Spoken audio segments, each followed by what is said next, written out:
সেদিন অফিস থেকে বাড়ি এসে একেবারে 10 মিনিটের মধ্যে হুটোপাটি করে রেডি হয়ে নিয়েছিলাম, কারণ যেতে হবে মামা বাড়িতে। বেশ অনেকদিন পরেই এবার যাওয়া হচ্ছে মামা বাড়িতে, তো দাদাও নিতে চলে এসেছিল। মামা বাড়ি পৌঁছাতে পৌঁছাতে প্রায় 8:30 বেজে গেছিল। আর পৌঁছেই প্রথমে দেখা করে নিলাম পুপুর সাথে।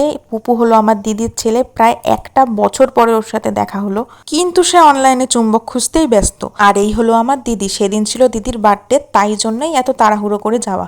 তারপর বার্থডে উইশ করে বার্থডে গিফটটা হাতে ধরিয়ে দিলাম। অনুষ্ঠানটা দুপুরবেলাতেই হয়ে গেছিল, আমি অফিস ছিলাম বলে পুরোটাই মিস করে গেছিলাম। কিন্তু ঘরে আর একটা কেক ছিল, তাই আমার দেয়া গিফটটা পরে দিদি আবার রেডি হয়ে নিয়েছিল কেক কাটার জন্য। তো আবার আমরা সবাই মজা করে কেক কাটলাম। তারপর কেক কাটতে গিয়ে সে কি অবস্থা, আসলে বার্থডেটা যে কার সেটা বোঝাই দায়। দিদির ছেলে দিদির থেকে বেশি এক্সাইটেড, আর হবে নাই বা কেন, মায়ের বার্থডে বলে কথা। বিয়ের পর এই প্রথম দিদি বাড়িতে আছে বার্থডেতে, তাই একেবারেই মিস করতে চাইনি। যত কষ্টই হোক না কেন, তাই রাত্রেবেলা পৌঁছে গেছিলাম দিদিদের বাড়িতে। কেক খাওয়া দাওয়া কমপ্লিট করার পর শুরু হলো পুপুর দুষ্টুমি। তোমরা কি এভাবে কেক খাওয়া আগে কোনোদিনও দেখেছো? খুঁচে খুঁচে শুধু ক্রিমটাই খাচ্ছে, আর খাচ্ছেই না, শুধু ক্রিম নিয়ে নিয়ে সবার মুখে একেবারে লেপে দিচ্ছে। তারপর ছবি তোলার জন্য তাকে ডাকা হলে সে দেড়ছুট, ছবি সে কিছুতেই তুলবে না। ছবি তো তুলবেই না, আবার দুষ্টুমি করতেও ছাড়বে না। তারপর সবকিছু কমপ্লিট হওয়ার পরে ফ্রেশ হয়ে বসে পড়লাম ওর সাথে আমিও দুষ্টুমি করতে। এরকম একটা মিষ্টি দুষ্টু বাচ্চা যদি সঙ্গে থাকে, তুমিও বাচ্চা হতে বাধ্য, তাই কি না? তারপর